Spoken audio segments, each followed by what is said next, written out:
Good morning, everyone, and thank you for joining me again this morning on Next on the Tee. I'm your host, Chris Mascaro, and today I have the honor of having with me Eric Johnson. Eric is one of the top 100 golf instructors as named by Golf Magazine and the director of instruction at a course that's on my bucket list and I'm sure on every amateur golfer's bucket list around the world, Oakmont Country Club just outside of my hometown in Pittsburgh. Eric's going to be joining me in just a moment. But before we get started, we want to kick off the show like we do every single week here by saluting the brave men and women serving in our military and everyone listening in on the Armed Forces Sports Radio Network. We thank you for your daily sacrifices and all you do to keep the rest of us safe. We also want to thank those of you who have served or are currently serving in every branch of the military and public service. We truly appreciate what you do every day to preserve our freedoms and our liberties. It's through your strength and efforts that our way of life is even possible. Our sincere thanks as well to Stephen Lee, Dennis Farrell, and all the folks at Armed Forces Sports Radio. It's an honor for us to be a part of your network. You can find our show by going to armedforcesportsradionetwork.org, and you're going to find us on internet sites everywhere. You'll find us on Spreaker. You'll find us on Blog Talk Radio. You'll find us on TuneIn. You'll find us on Stitcher and Player.fm, all those wonderful places that you can go out and stream or download our show, as well as iTunes. Please be also sure to give our friends a follow on Twitter at the AFRN for the Armed Forces Radio Network. I also want to mention our good friends Mike Novaks, Ben Kerr, Mark Medeski, and the great staff of writers over at lastwordonsports.com. Check them out online and on Twitter. Their site is fantastic, folks. I'm telling you, it contains great content across every sport. Their staff of writers are wonderful. You're going to love going to their site every day to get your sports news. If you haven't been there yet, check it out and then bookmark it. lastwordonsports.com.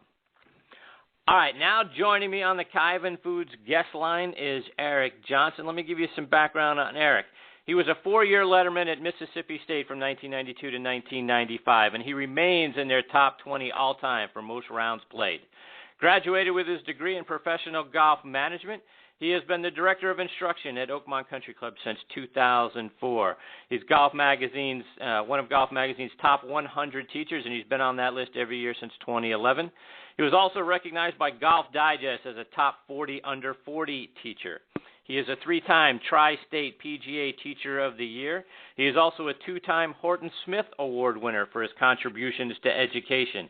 He sits on the advisory staff for TaylorMade Addidas Golf, played on the Canadian Tour, the Sunshine Tour, and the Golden Bear Tour, and I'm really excited to have him with me next on the tee this morning. Good morning, Eric. Thanks for being here. Hey, Chris. Thanks for having me. What a nice intro, and I can only stress thanks again to the troops out there, everybody. Thanks a lot. Thanks for doing what you guys are doing. There you go. So, Eric, I'm down here in Atlanta, sort of the heart of SEC country, if you will. You Absolutely. Played your golf in the SEC. So, hey, what led to your decision to actually play golf, down here and at Mississippi State? You know, it was crazy. It was a great decision for me. I ended up going through the PGM program down at Mississippi State, and to be in the SEC was awesome. I mean, the spirit down there, you go to one football game, you understand what it's all about. But right. It was a heck of a deal. I played against, when I was playing, David Duvall was down there at Georgia Tech, and Stuart Sink, who's still a pal of mine. He's a great man. Heck of a win at the British Open there. Right. But heck of a guy. Heck of a great season down there. So, I'm sure you were proud to be, an SEC alum, a Mississippi State alum, and when you look at the state of golf, right? Yeah. Alabama just won the golf national championship. So I'm curious, are you happy that an SEC team won it, or do you hate it that it was one of your rivals? You know that saying. I'm not sure I'm allowed to say it. I'm from Mississippi State. Go to, somewhere Alabama. But I'm happy an SEC team won it. But, wish it were Mississippi State. But obviously I'll go with Alabama. They got a heck of a program there. They are just kicking butt, and their teams coming in just look phenomenal. So I don't see them losing for a while. I think they're going to be there for a while. All right. Eric, I looked back at some of the tournaments you played in on the various tours that you had the opportunity to play on. And at the 2001 Canadian PGA Championship, you finished in the top 20. Now, you mentioned, some of the players that you played with at college. Now, Richard Zirkle won that event, but you finished, higher than, some pretty notable players in that event. Morris Satolsky, Chad Campbell, Matt Kuchar, Heath Slocum, Ben Crane, Larry Rinker, just to name a few. So when you look at the stature of competition that, you played with and finished higher then, it had to give you some confidence about, your ability to play at that level and just about your game in general. Yeah, it did. When I look back on it, I look at some of the guys, when you're playing against David Duval and Justin Leonard and some of these great, Stuart Sink.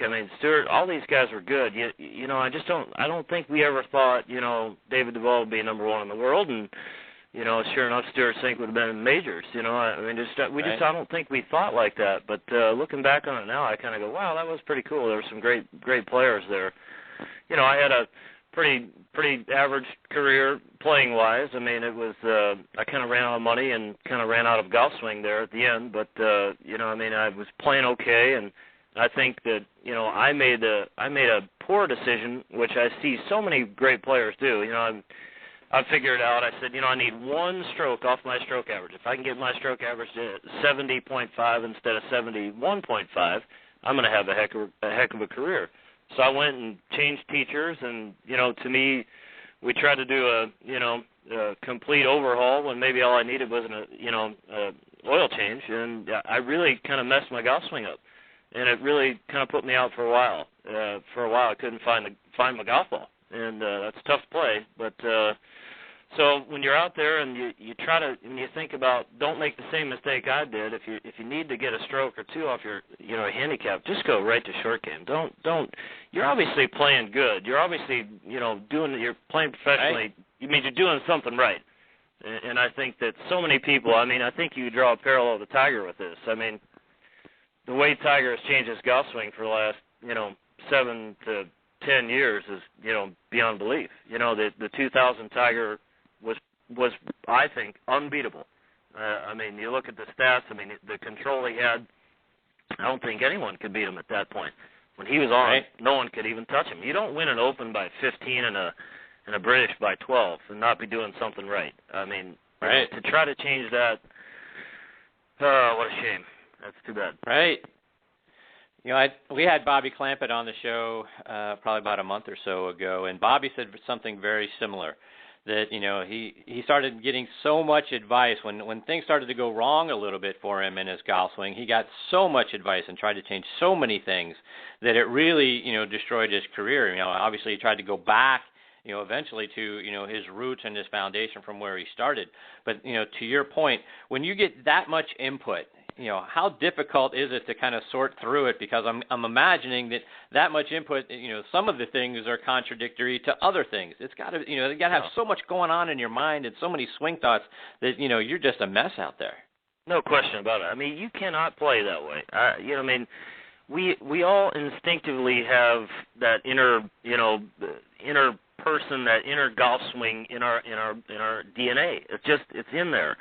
And to totally change what was working so well it still blows my mind that what he did with this. If it was me, if I was Tiger's, advisors, I'd tell him to call Butch Harmon right now, immediately, and go back. And see if we can salvage some of this. But he has wasted.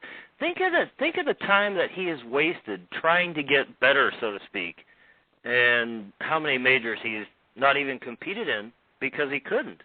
To me, it's a mind-boggling thing. You don't have to change everything. He's obviously great. He was obviously great before that. Why try to change greatness? I still am failing to see this. I want to get better. I got it. I understand that, you want to improve, but how about improve upon what you're doing right now that got you all these majors? It got you 15 majors, 14 majors, whatever it was. Why change that? Yeah, no, Yeah, it makes no sense to me either. And to your point about going back to Butch Harmon, obviously that's something that's in the whisper and the wind out there, and you got to wonder if someone like Tiger could swallow his pride and go back and that sort of thing. But I think you're 100% right. I don't think it'll ever happen. Yeah. I think that probably one of the other things that happened was when Mickelson got with Butch Harmon, and they've got to be sitting back there giggling today. Because of all the success that he's had, that Phil's had.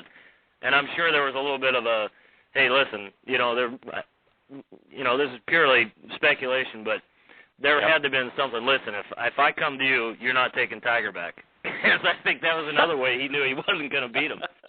But purely speculation. Right.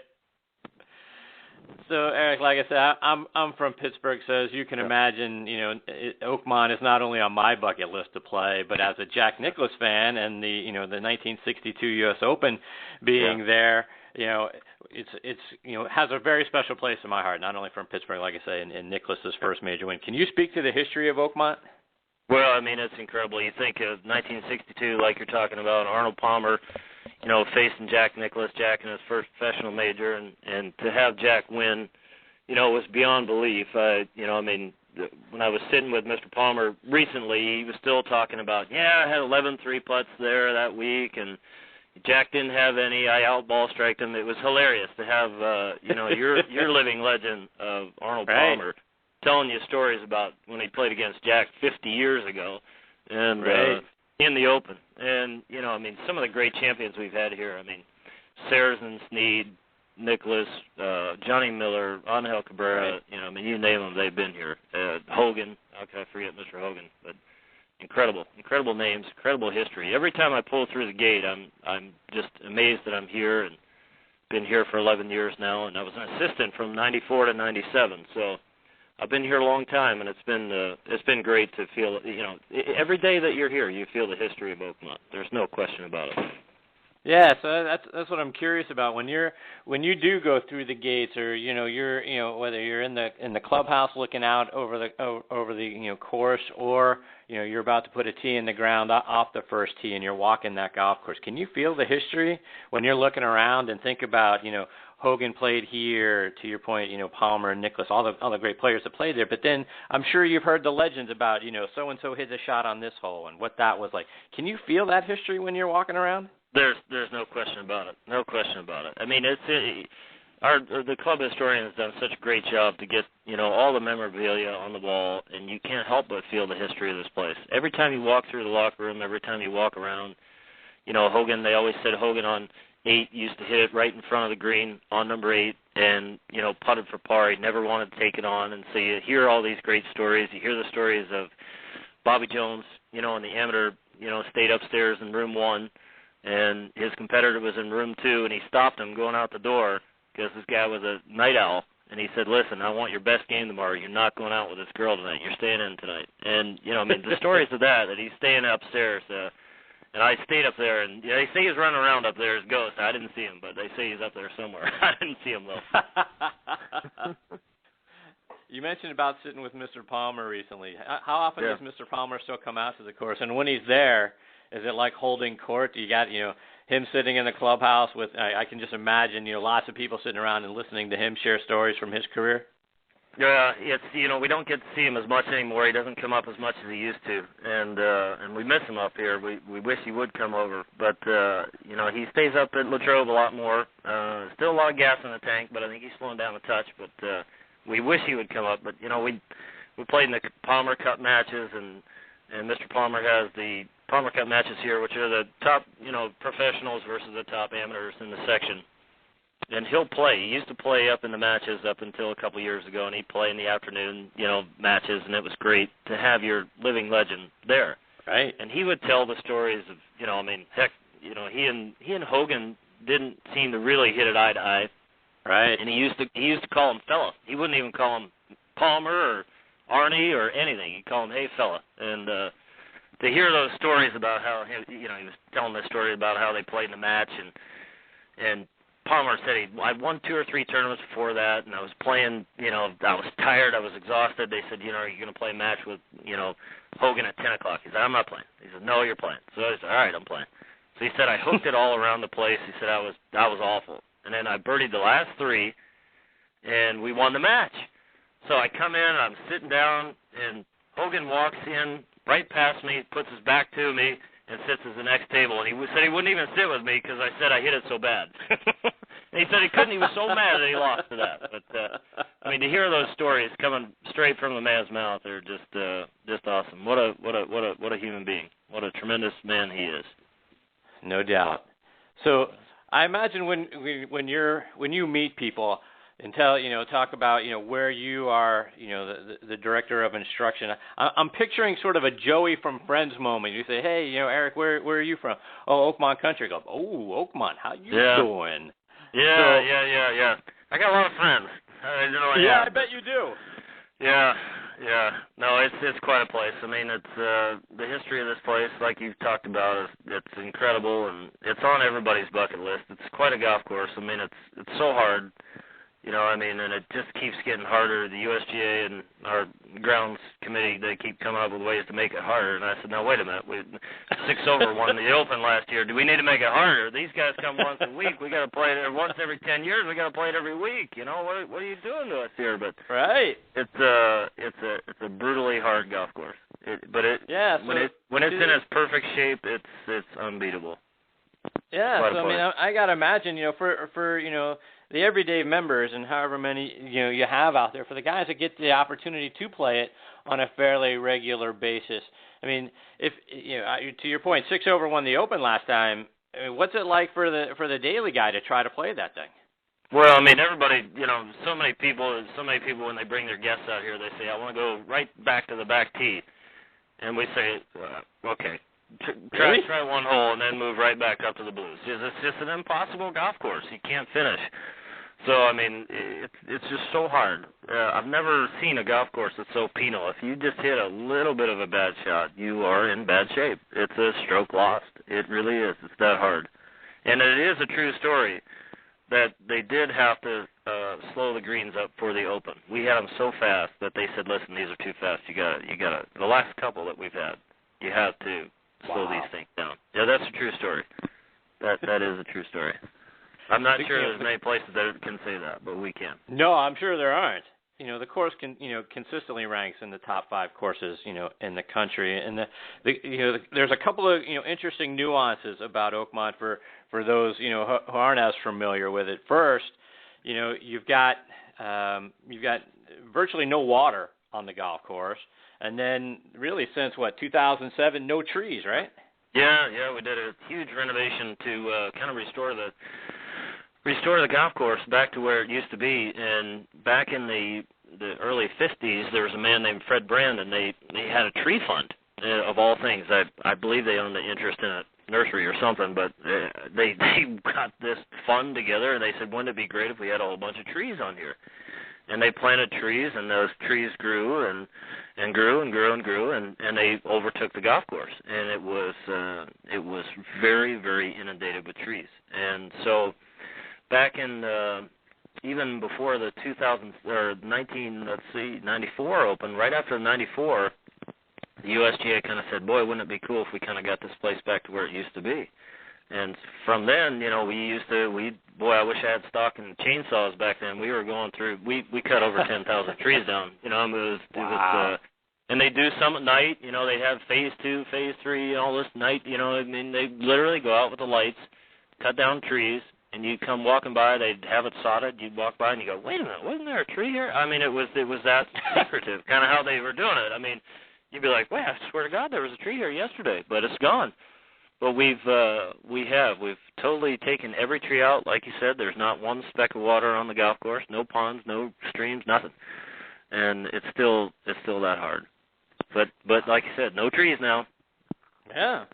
So the thing that's the staple, right, that you see all the pictures of when you're looking at things from Oakmont are the church pew bunkers that come into play on 3 and 4.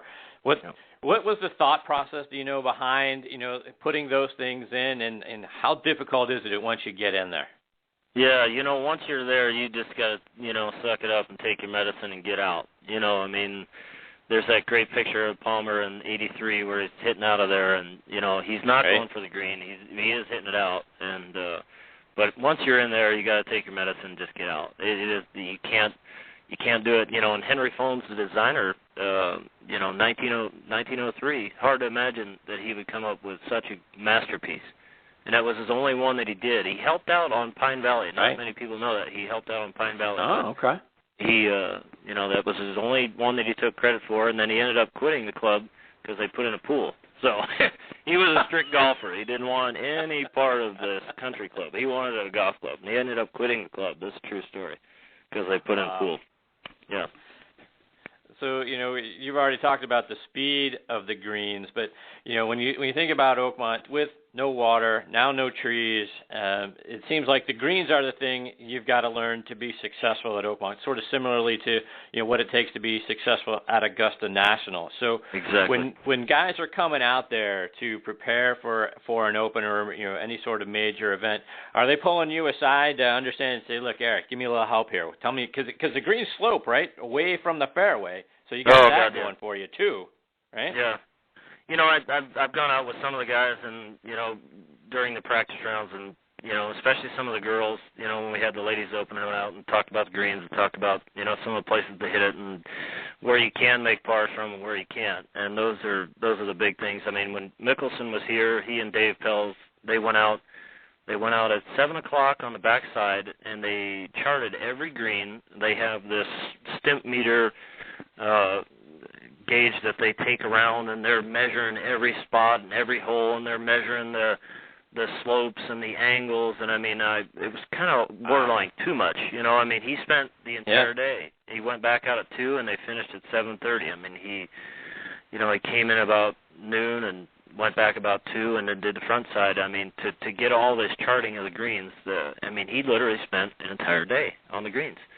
Just putting, chipping to them, and, didn't hit a full shot all day long. Just putted and chipped all day long. Now, Tiger, he'll have his yardage book in his hand, and he'll putt one-handed, and he'll look at, the slopes, and he'll say, okay, yeah, I see that. So to see the two totally different methods were pretty unbelievable. I mean, Tiger literally putted with one hand, looked at the yardage book, and just started putting. And and then here's Dave Pelz and Bones McKay, Phil's caddy, and Phil and Eddie Pelz, Dave Pelz' son. They're out there all day long charting these greens. And I almost kind of wonder if that's too much info. When you watch Phil putt, you don't see Phil make a lot of great short putts. I mean, he misses a lot. His speed is very, very fast, very aggressive. And I'm not sure if he's truly a great short putter. That's not to say he's not one of the best putters I've ever seen, but I think he misses a lot of short putts that maybe his speed's just a little too fast. And I don't know if it's just overload on information or if it's just he just gets a little frisky with them and wants to pound them in there. I don't know, but his speed to me just looks a little fast. Yeah, no, I mean, obviously, we've seen, Phil this year, with a couple of different, putting grips, right? He went to the claw for a minute, and that's sort of a confidence thing. But at least he got it going there for a minute at the PGA Championship a couple of weeks ago. It'll be interesting to see how he does this week at the Barclays and throughout the rest of the FedEx Cup playoffs. Yeah. I've got to imagine you have some good stories about guys, as we've talked about the bucket list, guys getting out getting the opportunity to get out there and play for the very first time. What are some of the things you've seen guys do, or some of the funny stories that you might have seen for guys that, get that dream opportunity to tee it up at Oakmont? Well, I mean, it's so funny. A lot of guys guess will show up there for the first time. It'll be pouring down rain, and they're sitting there, looking like, please can we play? Please can we play? And it's a heartbreaker to see it when it does rain. But we've had people show up 3-4 hours early, hitting balls, and they're so worn out by the time they get to the first tee, they're done. But we've had some great people. Met some great people that have played here, and you'd think of so many Fortune 500 companies and, CEOs that have played, and we had President Bush here last year, and that was great to see him, meet him. Yeah, he was a terrific man. I mean, if people could see that man instead of what he was portrayed in the media, if you could have seen him that day, he was just in his element. I've never seen a more gracious man in my life. It was there's a quick story. He met one of our caddies says that he's a tremendous stutterer. I mean, just can't poor kid can't get it out of his mouth. And when he met George, he started doing the George put his arm around him and held him by the shoulder and said, looked him straight in the eye, like, I will be here with you as long as this takes. And as soon as Eric got it out, it was the coolest thing. He said, I'd like to get a picture with Eric here. And they took a picture, and he signed it for him, and it was just a really cool deal. He's a special man. Then after that, after everyone had gotten their picture taken, he whistles over to the caddy yard and says, hey, get over here and get your picture. And I looked at the Secret Service guy, and I'm like, are you sure? He goes, no, it's fine. I said, no, really, are you sure? He goes, no, it's fine. Yeah. So all the caddies came over and took their picture with George. It was just great. He was a heck of a man. Wow. No, that's a fantastic story. Yeah. So very cool. Do you have people that come up to you and have misconceptions of what the course is like? I think a little bit. I think that, people, when we don't, obviously we get them, U.S. Open every 10 years or so, right. A lot of people don't realize quite how hilly it is. People don't, and it is very, it's a hilly walk. When you think going down 1 and up 9 and back down 12, and there's a lot of hills, and I don't think people realize quite how severe the bunkers are. And, when we get it firm and fast, it's firm and fast. I think a lot of people are, when it's that way, when it's in its really good peak, time, people it's an unfamiliar game to try to hit it in front of the greens and try to have it run back to it. It's a very different game. It's a lot of running shots, when it's firm and fast. And we don't have it like that all the time, unfortunately, but when it's in its prime, boy, it's a firm, hard golf course. So and I think that's one of the hard things. People don't know how to play that. Yeah, no, I'm sure that's very true. So, to that end, and firm and fast and all those sorts of things, when the U.S. Open is going to be there, obviously the USGA gets involved. Do they change very much, or, you guys have, been pros at this now for, 40, 50 years now, so do they come in and just sort of look around, make sure everything's okay, nothing really much to add, or are there things that they want you to do? Well, they don't. They make suggestions on what they'd like to see. Lee Trevino said it best. I think the only place you could ever host an Oakmont with host an Open with 1 week's notice is Oakmont. And I think that's the case. I think that, we're always really pretty much in championship condition. It's ready to go. There's not a ton we have to do to it. They did the graduated rough for the Open last time where it was, went 4, 6, 8 inches. So we changed the little cutting patterns there. It was so long, they ended up cutting it kind of right in front of the Open. Our members were a little disappointed. They were like, "Wait, we've been playing in this for all summer, and then these guys come in and you cut it." Now, what's the problem here? But it was a little too severe. But for the most part, there's not a ton of changes we need to do. They're talking about taking out a couple bunkers on 12 in front, and right now, and maybe extending the ditch on 12 a little bit, and really not a ton that we're doing. We redid 6th green a little bit. We added a shelf kind of in the back right over the bunker there. But there's really not much. We need to do, and it's just the USGA comes in for about a year and a half, 2 years in front. Just they're not telling us what to do. They're just trying to watch out, see what's going on, and we're in good shape. We'll be ready to go for 16. Yeah, no doubt. So talking about that, 16, are you going to be in the field? No, my days are over. No, I can't beat the guys in the tri-state section anymore. I'm not going to try and take on Tiger. I'll let the other boys do that. No, my days are done. No, I wish I was. Our head professional, our director of golf, Bob Ford, played in a bunch of Opens, and I hope he gets in.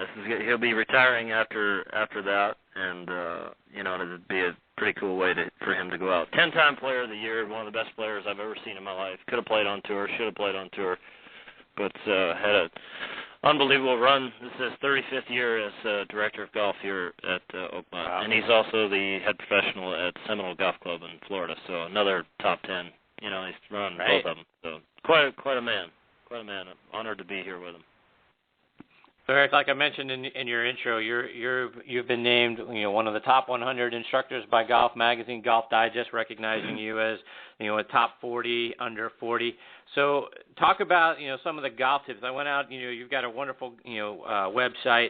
We'll talk about that in a minute. But you've got some great videos out there for chipping and putting and things of that nature. So, talk a little bit about your instruction and what are some of the things that you see we amateurs do that might be a quick fix for someone listening to the show this morning and heading out to the links later on.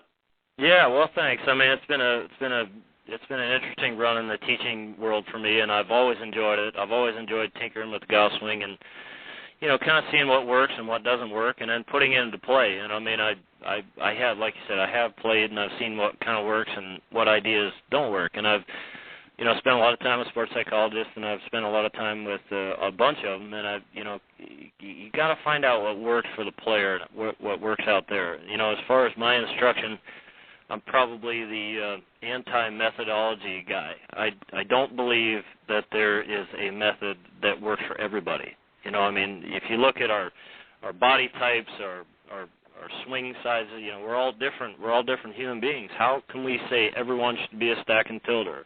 Or everybody should do Ledbetter, set it early, turn, forget about it. Yeah, I just don't buy into that. I think you have to look at the person that's standing in front of you and teach the human that's sitting there in front of you. We're not all, I can't, when you watch, now this is not with disrespect to any other teachers. I mean, great teachers out there. Don't get me wrong, but I just don't think that.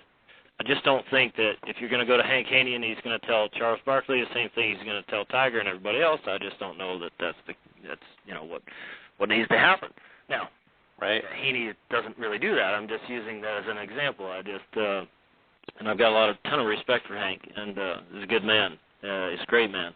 But I just think that you really, when you're getting instruction, you kind of have to look at the body type, the tendencies, the gait patterns, how we walk, if there's something wrong with the body, you quickly have to assess the body and how it all can work.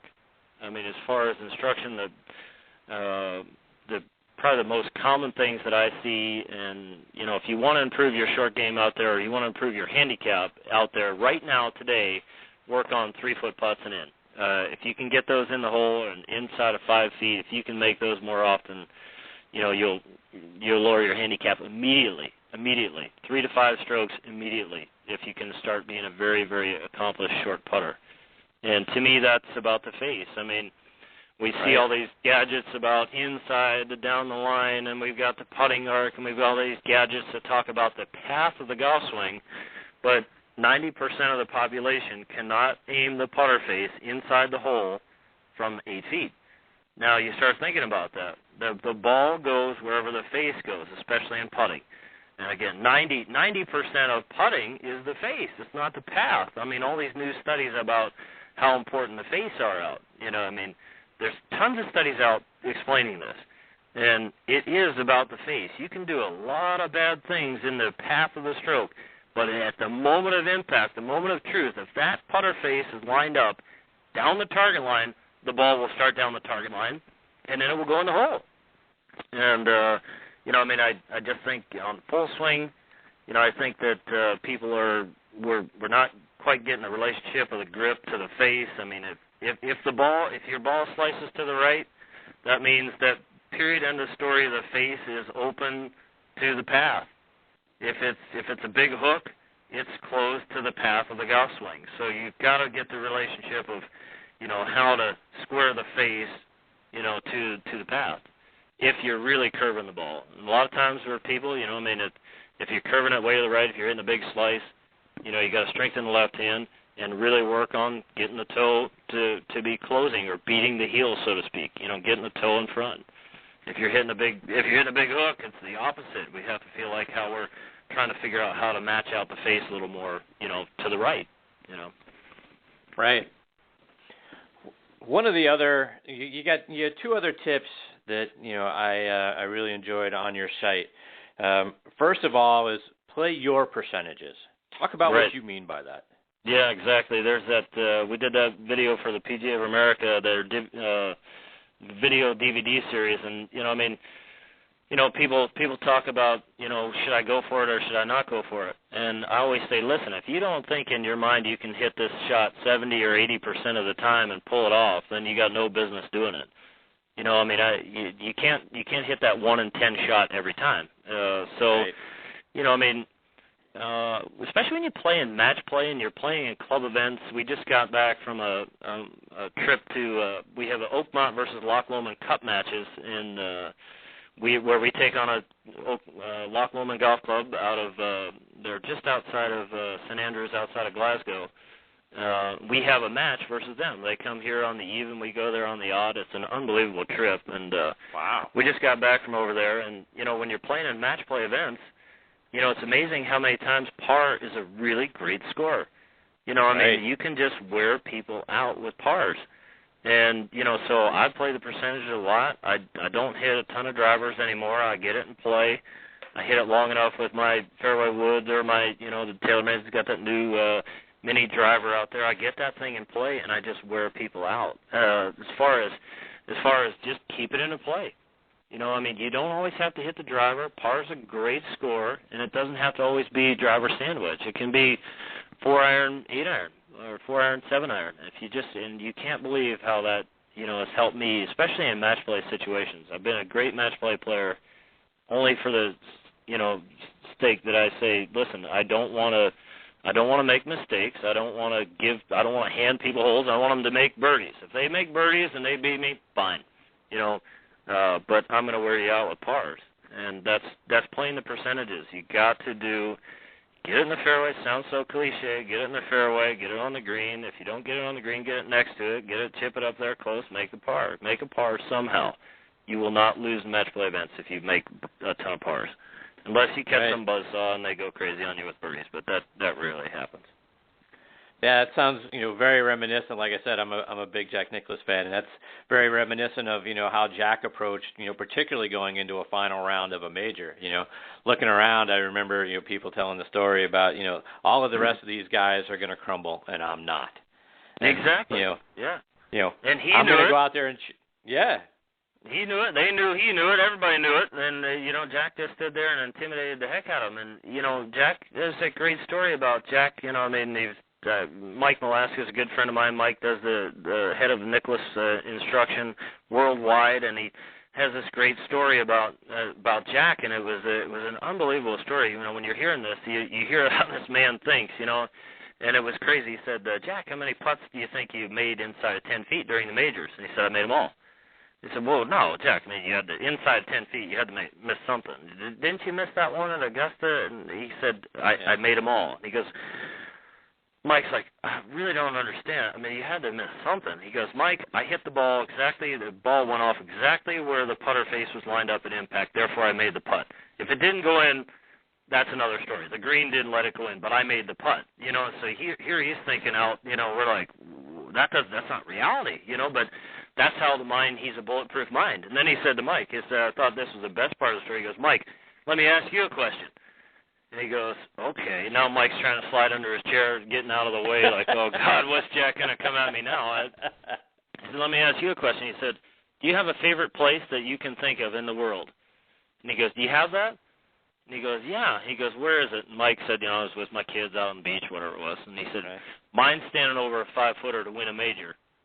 Everybody else is afraid of it. I'm not. He goes, I have a heightened sense of awareness. Everybody's afraid of it, and I'm not. And that is there. So Jack, thanks, Jack. He walked out the door like with his scolding. He got it, But Jack thinks totally different than other human beings. He really has a bulletproof mindset. And at the end of the day, I think that's what is the difference between. There's a lot of people that can lead a golf tournament for 70 holes or 71, but there are not many people that can lead it for 72. And he's that guy, great champions like Tiger and Jack and Arnie and Hogan and, Trevino and Watson, all these greats, they had it. They were not afraid to finish 72-hole events. and they wanted the pressure. Everybody else is a little afraid of that heightened sense of awareness that you get, and they're pretty nervous about it. And these guys aren't. You know, they're totally in their comfort zone. You know, for Jack to say his most comfortable spot in the world would be standing over a 5-footer to win a major. I don't know that too many people deep down could really say that. You know, I mean, no, but yeah, I mean, everyone, 5-footer to win a major. Why couldn't I have it a foot? No, I mean, you know, I mean, he wants it 5 feet to win. You know, and he said, you know, Mike said another thing to Jack. He said, you know, Jack, let me ask you a question. You're playing the Masters, and you've got a one-shot lead, and you're making the turn. Are you nervous? And Jack came back immediately with, I'm playing great. Why would I be nervous? You know, and that's just the way he thinks. You know, that's I mean, great. Yeah, I mean, they think differently. You know, I mean, I think a lot of times we're fragile out there. You know, we hit a bad shot. Ooh, did I lose my swing? Ooh, you know. And those guys don't think about that. They think, well, that was a fluke, and you know, how am I going to make the next one? And that's it. Right. You know, I think that's a different mindset that you know, the great players have. Yeah, and one of the other things that I love about Mr. Nicklaus is, you know, when he talks about, you know, people ask him all the time about, you know, this tournament and that tournament. You know, he doesn't remember any shot he hit or what he scored in the tournaments that he didn't win. But he can tell you every single shot, every single club, every single, you know, putt, you know, that he made on the golf course, no matter where it was, 40, 50 years ago. He can tell you, he can recount everything. But the ones he lost, doesn't remember. Yeah, I can't remember them. Geez, you know, did I play in that event? I can't remember. Yeah, yeah, it's amazing. And you're right. He will not. You know, someone said, you know, hey, what did you do on that shank on 12? I didn't hit shank. I don't know what you're talking about. You know, at Augusta, he flat out hit it off the hosel. You know, we all saw it. It was on TV. You know, I didn't hit that shank. What are you talking about? Can't remember it. But he'll remember. He can, like you said. You know, when it was really cool when they had the 50-year anniversary of Arnie and Jack 2 years ago, and so they both came out and they did that tremendous video with the USGA, and they played in front of the Open, and to watch them go around and yak at each other and say, yeah, you know, I hit it right here, you remember that, I hit it here, you hit it over there. They knew every shot that the other guy had hit. And wow, you know, so much fun. We had this great picture of Mr. Palmer and Mr. Nicklaus are sitting there on the bench on the 10th tee, and our ladies club champion, she was teeing off, and they were playing in the final round of the club championship, and here they are walking. There's not enough pressure. Now we got Arnie and Jack watching you guys. Wow. And you know, there's a great picture of these two sitting on the bench watching, you know, our club champion tee off. I mean, it was amazing, you know, to watch them walk around and then have lunch and kind of look at, and just they didn't play. They walked around and they just talked, and it was really, really special to see that day. You know, it was just to see your two legends. Oh, I mean, your two legends of all times, you know, walking around Oakmont and talking, and you know, well, obviously Jack remembered everything because he won. Right. Yeah. He did. One of the other things on your site that I think is important, and we've had Gary Player on this show a couple of times, and you know what an exercise, you know, a nut Gary is. But you talk about, you know, stretching, and you got a brief one about, you know, golf cart stretching and how important that is. Talk about that. Yeah, you know, when I was playing on the Golden Bear Tour down in Palm Beach Gardens, I worked for Randy Myers, and Randy's probably the you know, golf fitness expert. The golf fitness expert in the world right today. He was phenomenal. Now he's at Sea Island, and you know, when I was playing on the Golden Bear Tour, I worked for Randy for a couple shifts a week so I could get playing privileges at PGA National, and it was great. He taught me, you know, tons about the body and how the body works and what to look for, and you know, and golf specific training is so different than, you know, other training. But, you know, I always call it life specific. You know, I mean, if you're having trouble getting out of your car, you're probably going to have trouble getting and doing a golf swing. So the first thing that we look for in fitness and golf is, can you stretch? Are you flexible enough? Is there something that's too tight? Is there a problem? And once we find out where your problems are, most of the first month or so in golf specific training are stretches and cardio and working that problem out. Then then you start getting into muscle growth, but, muscle growth for golf is it's a lot of high rep, low weight, high energy reps, and you don't want to be so muscle bound that you can't swing. You look at some of the guys on tour anymore, they almost look like baseball players, or or wide receivers. They're long, stretched out muscle mass.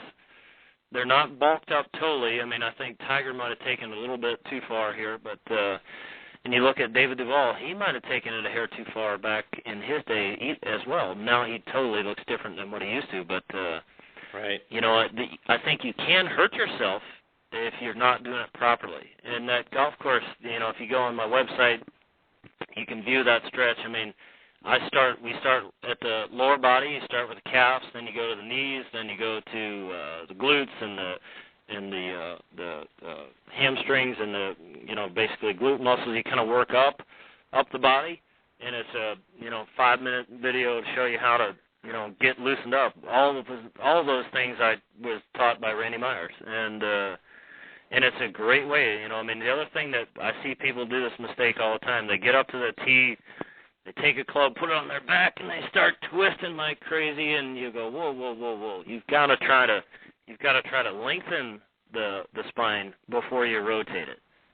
So we do a stretch where we, hold onto the cart, put your buttocks back as far as you can, lean back, trying to stretch your back out before you do the rotation. If you start rotating before you stretch it out, it's an appetite for disaster. You're going to hurt your body. So it's very important. Wow, that's a good tip. Yeah, that's a great very tip right important. there. I know I'm guilty of that. We are. Just watching it out there today on the tee. I'm watching all these guys warm up. They come up, pull their club across their back, and I'm like, oh, my gosh, they're going to kill them. They're going to hurt. They're not going to be able to finish.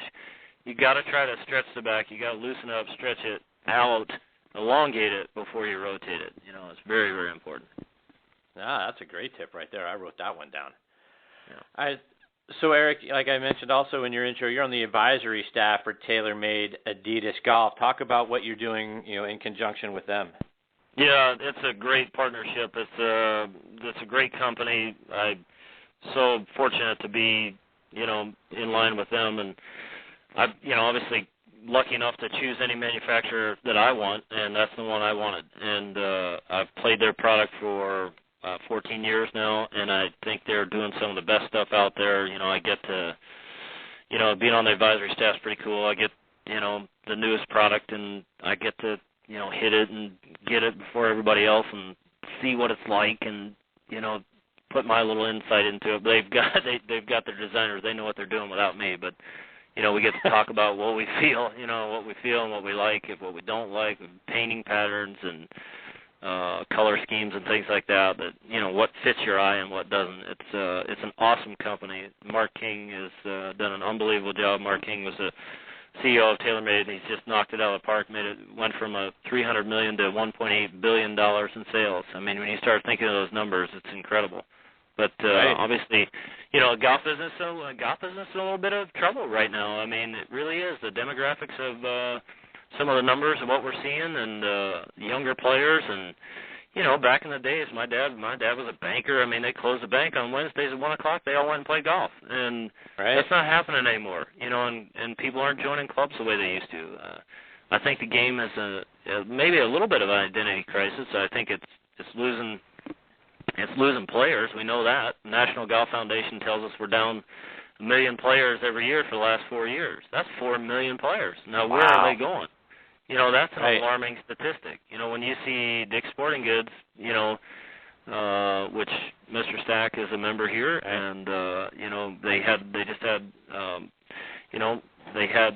let go of all their PGA professionals, because the golf was just not producing like it used to, and that's a hard stat to accept and also see happen. But we've got to get people playing again.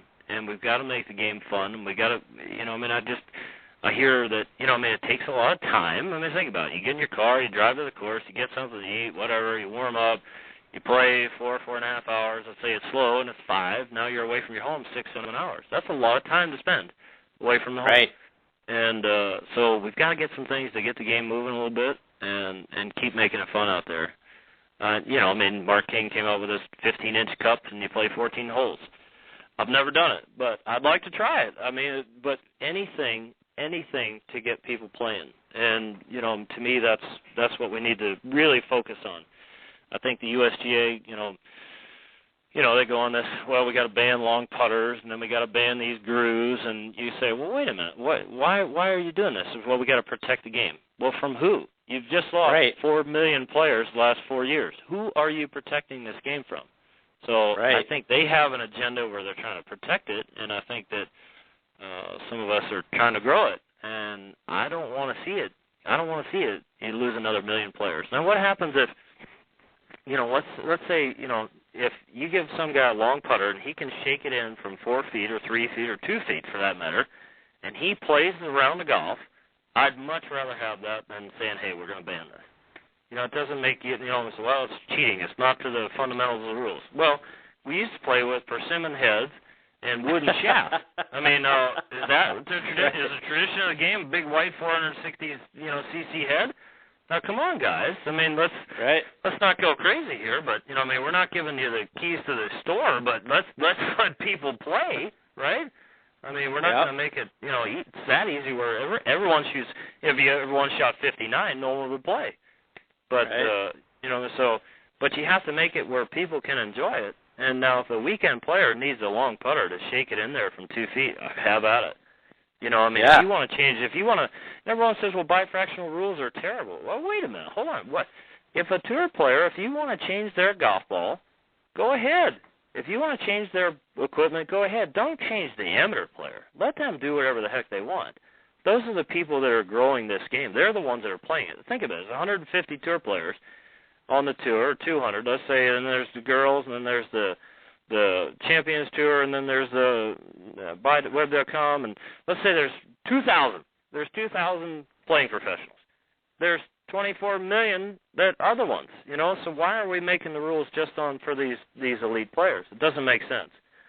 I'm kind of for bifractional rules.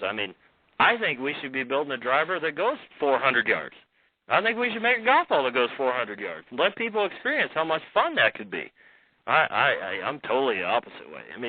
Make it easier. If you want to make something that goes 400 yards for an amateur player and he's kicking around with his pals and saying, wow, look at how the ball just went 400 yards. Great, have at it. I'm all for it. If it's fun and that's what, makes people play the game, I'm all for it. Doesn't have to be harder. No, and that's, to the spirit of what you're talking about, Eric. I think you're dead on. And, to come up, and to say that, the game hasn't evolved from where it was, 20 years ago, 30 years ago, 80 years ago, it's crazy. To your point, equipment and the golf ball are so much different than, what guys played for. We've talked an awful lot, during our time here about Mr. Nicklaus and Mr. Palmer.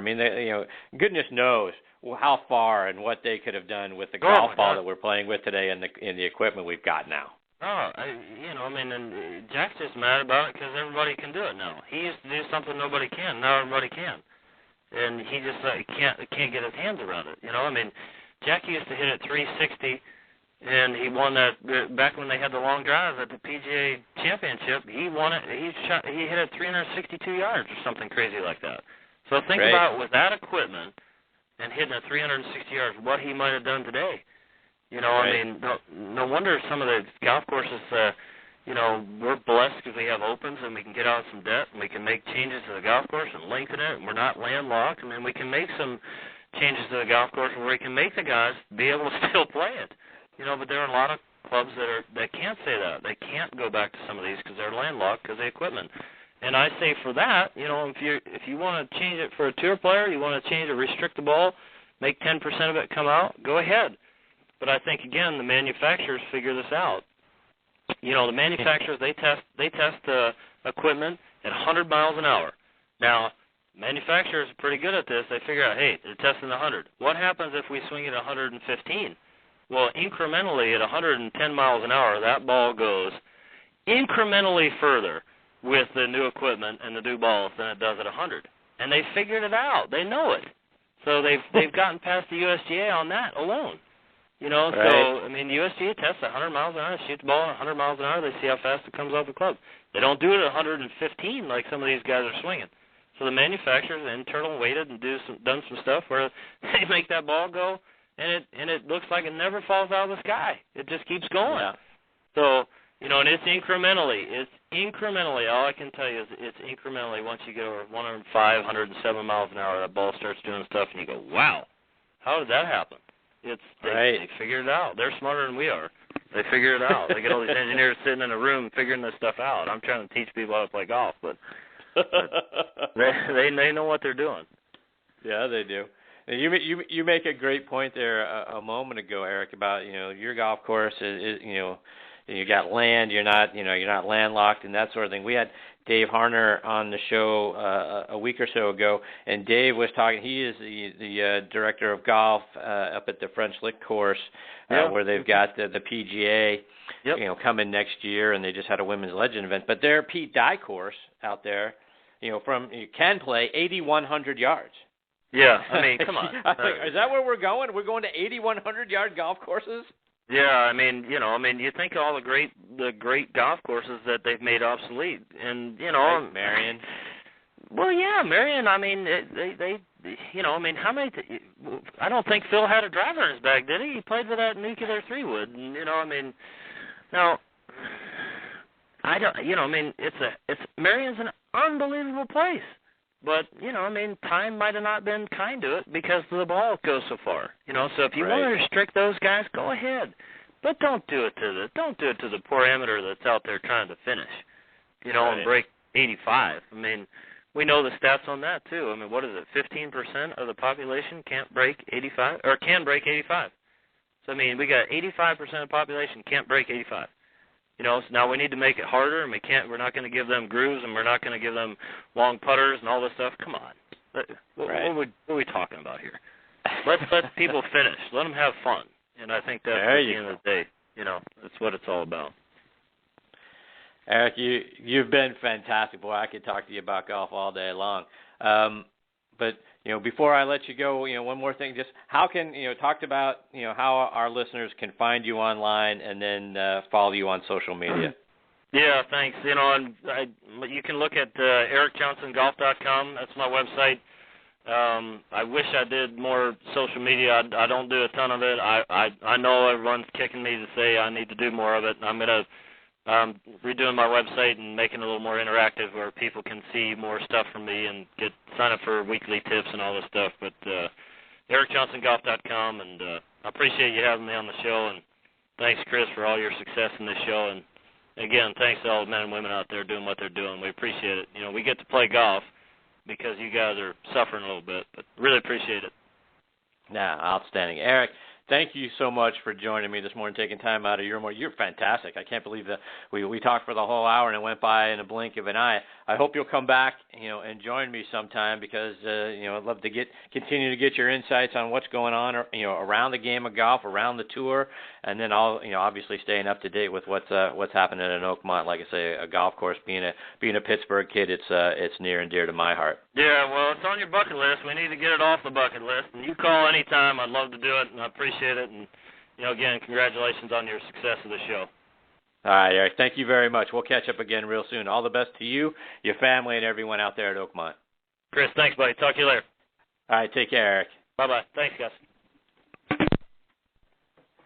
Wow. What an hour. Holy cow. I can't believe I look up and the hour's gone and got the opportunity to speak with Eric. What a wonderful guest, what a wonderful guy and a great teacher. And again, ericjohnsongolf.com. And Eric's with the C, so ERIC, ericjohnsongolf.com.